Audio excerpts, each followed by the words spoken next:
Hello, gentle marketers. Welcome back to this special series about the chakras and how they connect with marketing and business. We're back with Lisa Peterson, and today we're going to be speaking about the sacral chakra. So the second chakra, and it relates to feelings, and it relates also to, in marketing, to ideal clients. So this is one of my favorite episodes, I would say, because it's where I had my shadow and had to really go deep into the feelings in order to unblock certain stuck energy in there. So I'll tell you all about it during that conversation with Lisa. So I hope you take lots of insights from this conversation and see where this applies in your business and maybe where there's some stuck energy for you. So I hope you'll enjoy this conversation. Again, if you haven't heard the first one about the root chakra, you can find all of them. So this one and the previous ones at sarahsanacroce.com/Lisa. That's LEISA.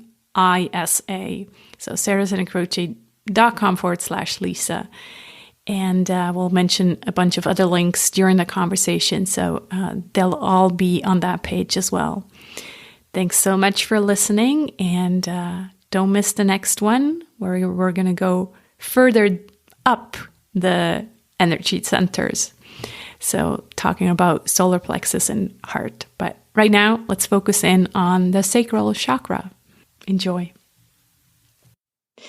All right, everybody, we're back with Lisa Peterson in this special series where we talk about the chakras and the parallels between Lisa's business diagnostic map and my 7 Ps of gentle marketing. So excited to have you back, Lisa.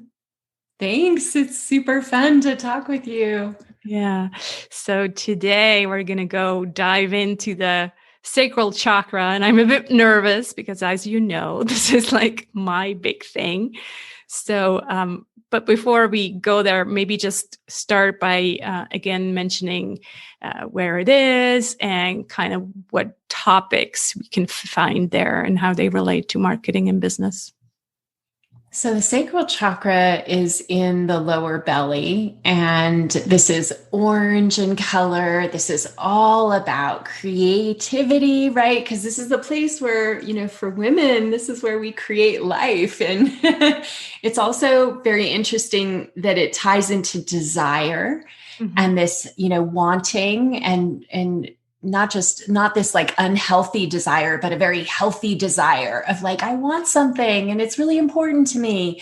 And so what I have uncovered is the sacral chakra is about tuning into the feelings that we have. What is also interesting is in my wealth framework, it has a lot to do with deficiency. So when we do not tune into our feelings, which is what we're opening up with this conversation, we have a tendency of pushing away things that are really important. What I saw with money was people pushed away thinking about money, and then they'd get themselves in deep debt and they wouldn't save money. And if you are honest and you're feeling yourself and you're feeling your feelings, it's like debt sucks. Like it literally is like takes all the life away. It really sucks. Yeah. Yeah. Admitting it, because all of a sudden you're like, I don't like a sense of deficiency. I don't like living my life feeling like I owe people money all the time. Right. It's one thing if we have a mortgage, a lot of us, it's a little different because there's an investment there. But when we just have like credit card debt, that we have nothing to show for, that's where it gets pretty rough. But tuning back into business, what was so interesting is this was years of contemplation of like, well, how does the sacral chakra show up in business? And when I tuned in, I started to notice that it was about a resistance to like working with the people that really light us up. Like when we feel into our feelings, we realize that if I'm going to be in business, I want to work with people who I could work with all day long. I don't even have to be paid to work with them because I love it. Now I want to be paid, but I love working with them so much. And then the more we lean into that, I realize that many times we go into business and we feel like we want to be serving everyone. This is a detachment to our feelings, because when we really tune into it, it's like, I don't want to serve everybody. I want to serve the people that really get me and I get them. And so the resistance that comes out that some people struggle with is this thought that I need to help everybody. And that's not true. You need to help the people who are going to light you up and you're going to light them up. And so the small self it has a resistance to defining a niche to go after. And that's what came through in this map.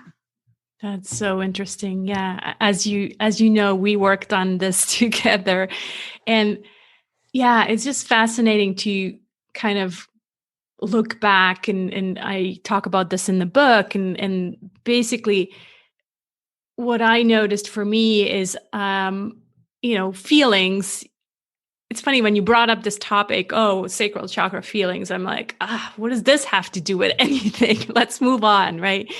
And so I really had to pay attention to, my growing up. And what came out is like, well, there was some stuck energy there, because basically I grew up with a dad who didn't share feelings, and there was no space for feelings in our family anywhere. And so I kind of always was lacking his love. I was always fighting for his love, but never got that. And so what happened is that I built this wall around myself so that my feelings wouldn't get hurt, because it's one thing to, show feelings, but then if they don't get reflected to you, then, well, you get hurt. And so in order to not get hurt as a child, I built up this wall. And what we realized when working together, you were kind of like pushing me. You're like, but don't you see that you have this wall up even with clients? Like, there's this wall. Can't you just open the door? And I was like, well, maybe I can open a window, maybe not a door. But yeah. And then from there, it really got me thinking about this mask that I was always wearing. And it wasn't so much that I wanted to serve everybody, but I definitely realized that I didn't feel that I could just go out there and say, these are exactly the people that I want to work with. So I had to go through my own journey and realize, first of all, show up as myself and, be the real Sarah. And that then also meant that I'm putting a clear stake in the sand and say, I'm like this. And so I want to work with people who are just like that and who are open to, those kind of conversations. And so it's really fascinating to think, wow, all of this happens somewhere in the sacral chakra. I also think there might be something culturally happening for you too. It wasn't just in the home, but culturally, is there not a bit of stoicism in the culture in Switzerland? Yeah, definitely. Yes. Yeah. And I have to say, I see this with clients as well, that they think that they just, if they're new in business, they just have to serve whoever comes to them, right? It's like, who am I to actually say, I only want to work with these kinds of people? Who am I to actually, show or bring feelings into my marketing and say, I'd be really excited to work with you if you are like this. And that's exactly what gentle marketing is about now. So I'm talking all the time about worldview. So for me, this sacral chakra has a lot to do with your people, so your ideal clients, and also, bringing your worldview, which is in a way bringing your feelings into your marketing. Yeah, it's kind of unexpected, probably for a lot of people listening to this, especially if there is that idea, this is business. and business, many of us have been trained to think that way. Like, this is business. This isn't a party. This isn't a personal, endeavor. This is business. But in the times that we're experiencing right now, I think that business requires so much of us. If we're not in joy, right, inside of joy as we're doing our business, we're not going to have as much fun with it. And that's the other part of the sacral chakra, is this is play. This is fun. This is, how do I find more pleasure in everything that I do, and giving ourselves permission to be that way, and not think that it's being unprofessional. Yeah. Yeah, exactly. Not, we talked about these videos where we spent hours looking perfect and, rehearsing 10,000 times and just going in there and being your imperfect self and having fun doing it. That's, I think, what the sacral chakra is all about. So another thing that you say on your diagnostic map, and again, we'll put that also in the show notes, is under awareness, in the awareness column, it says, afraid of not making a difference. And when I hear that and read that, oh my God, it gives me these goosebumps everywhere. And it's so true. Like, that is my biggest fear, not making a difference. No, doesn't matter how much money, what I'm afraid of is not making a difference. So is that also, again, related to the feelings or how did you come up with that? Yeah, so much of this is intuitive. It's interesting too, because we can contrast, and we didn't talk about this in our last episode, but the root chakra, the awareness, is afraid of failure. And that's part of the reason that we don't show up and fully commit. Interesting. And now here in the sacral, we're afraid of not making a difference. If we just tune into that, many of us have started our businesses because we want to make a difference in the world, or we wouldn't be able to put all the time and energy that we do into our work. We want to know that our life mattered. We want to know that the things that we are creating are not just making a difference in one life, but like many lives. And that's what gets us out of bed in the morning. That's what gets us really excited. And isn't it interesting when we think about what I said with desire and pleasure? When we really allow ourselves to surrender to this idea that I do want to make a difference, and there's nothing wrong with that, right? There's no judgment. There's no, who are you to think that you could? It's like all of a sudden we can exhale and think, well, okay, it's true. I really do want to help people. I really do want to make the world a better place. I want to leave the world in a better way than how I found it. Joy comes from that place. Yeah, so true. It's such a deep yearning that I guess as a child, it can be compared to the yearning to get the love from their parents, right? It's just that as we grow up, maybe it also plays into our calling or our job or whatever you want to call it. So it's kind of goes from, this micro level. As a child, you are yearning for the love from your parents. And then as you grow up, you want to be recognized, not just from your parents anymore, but also from your clients and really make this bigger impact. So, and it's interesting too, because what we're dabbling in, and this is what this map is meant to show, is we're dabbling in shadow work as we talk about these things. So fear of failure, fear of not making a difference.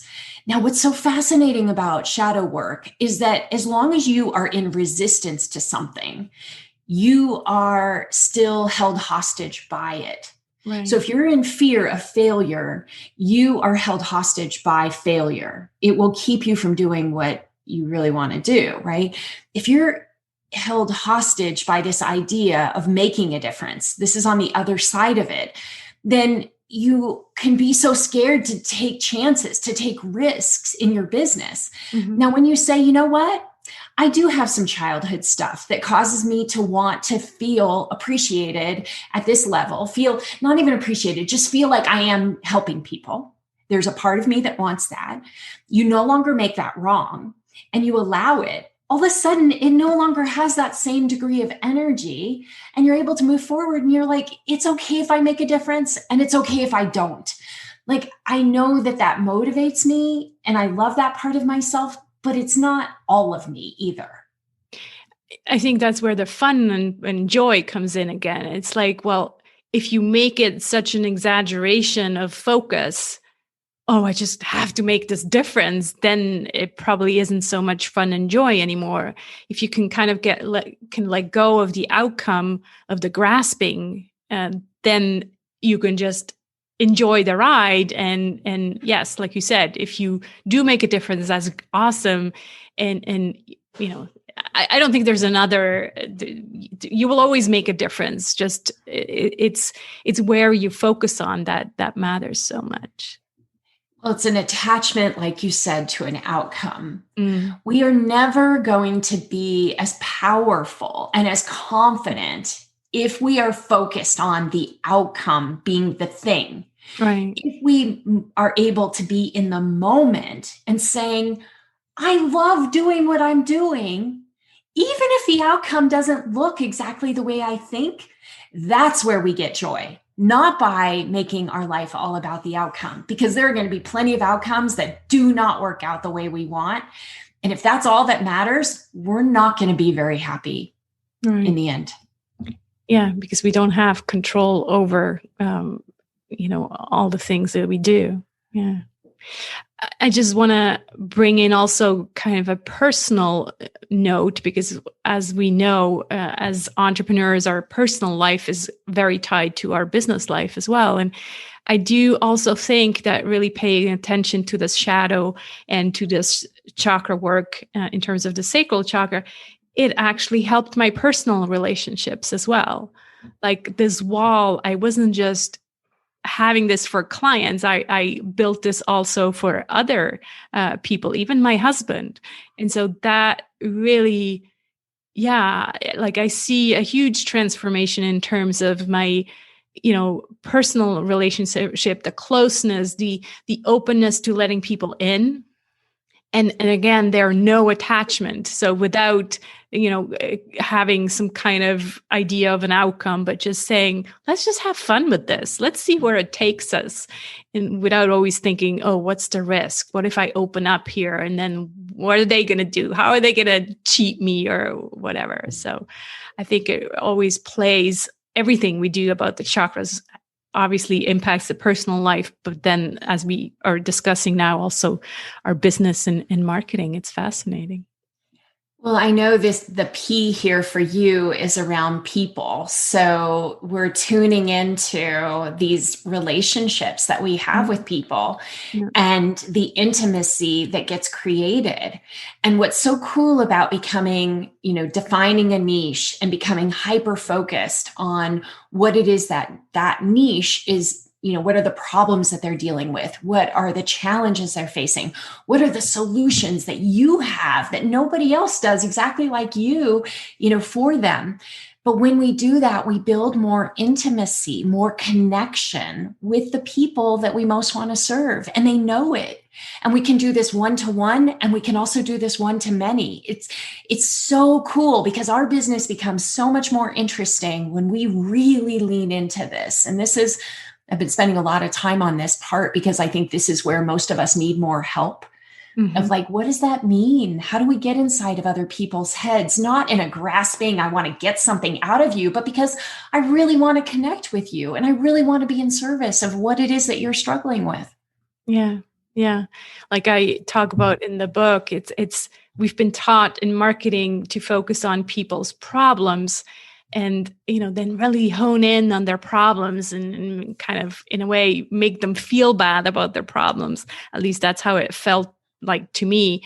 I'm not saying let's completely, disregard the problem. That's not the goal. We still want to make sure that we understand their problem, really actually understand their problem with empathy, and then tell them we understand, it's not your fault. And yes, I have a solution, but it's kind of taking less the focus on the problem, which is negative, more towards the solution, which is positive. And then, yes, by bringing in, more of you and your stories, that's where the connection really happens on that level.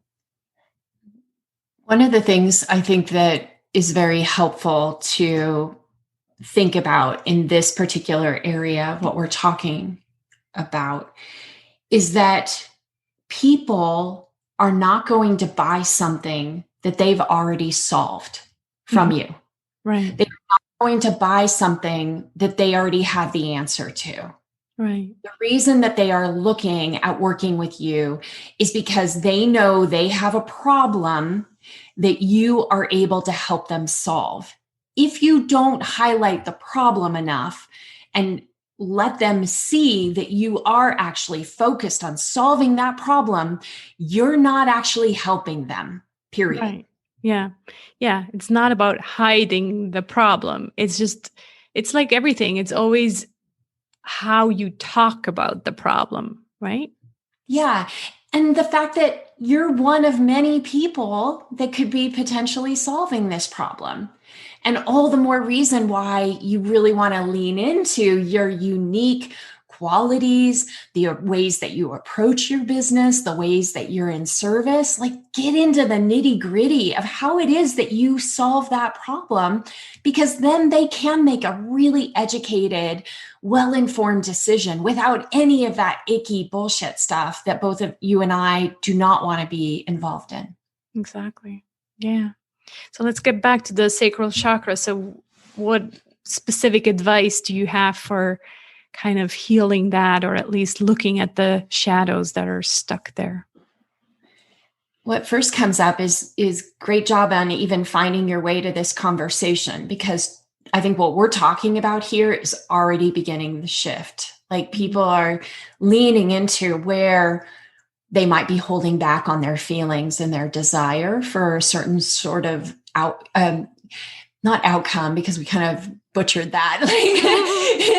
It's like not the outcome, but the feeling that you want to have as you're running your business. So you start with tuning into the feeling you want to have, and you allow yourself to notice, are you in resistance to that, or are you in flow with that? Or are there some things that you need to do to help yourself? Again, mindfulness practice.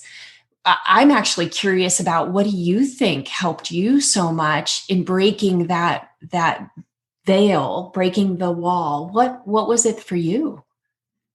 I think it was really realizing that I had a choice, that it was my business, and that everything I ever did in life was, making my own rules. And it just sat there with this, and I'm like, what am I doing? Like, this is my own business, and I'm feeling like a prisoner in my own business. So there's something that needs to change. And I think, unfortunately, there's a lot of people who find themselves in that situation where they're either in a business doing things that they no longer enjoy, offering services that they no longer enjoy, or they're working like I did with the wrong kind of clients, or like the joy is gone. And that means there's something that needs to change. Right. And so specifically, what I did is really just sit with it and think about what it could be like, with joy and freedom and just happiness, and what it actually felt like. Even though, let's be honest, I was kind of tricking myself thinking, oh, but I have all this freedom, it's great. But that's where the shadow is, right? The shadow is not in the open. You have to actually go dig a bit and say, but really? Yeah, you have all this freedom, but are you happy? So... Well, we think that more money will come from serving lots more people the mind is not going to say you'll actually make more money by serving the right people. So one exercise that you're giving me, just kind of channeling through right now, that everybody could do is I want them to do two things. I want them to come up with, number one, a client that they really struggle with working with right now. Okay. I want you to come up, there may be multiple, but let's at least pick one. And I want you to write down what it is about that client and why it's so hard. Like what's coming up for you, and think about this conversation, some of the things we've covered, but at least chronicle what's going on in that relationship. Are they your ideal client? And if not, why not? Mm-hmm. On the other side, I want you to pick one person who you, like I said, could work with all day long. And you're like, every time they pay you, you think, thank God they're paying me, because I would do this for free. It's so much fun working with them. Right. And I want you to write down all of the things that you love about working with them. What are the characteristics that they embody? How do they treat you? How do you treat them? I want you to really dive into that relationship. And even in the process of doing this, I think you're going to come to a realization of what we're trying to encourage everyone to do in this conversation of how can you have less of those that don't bring you joy, and what can you start to do to lean into and give yourself permission that there actually are probably thousands, if not tens of thousands of people that look like your ideal client. What are you going to do to go get more of them? Right. Yeah. Yeah. So much so. And I would say, even for those who are maybe starting out, don't make the detour that so many of us did. Go straight to that ideal client.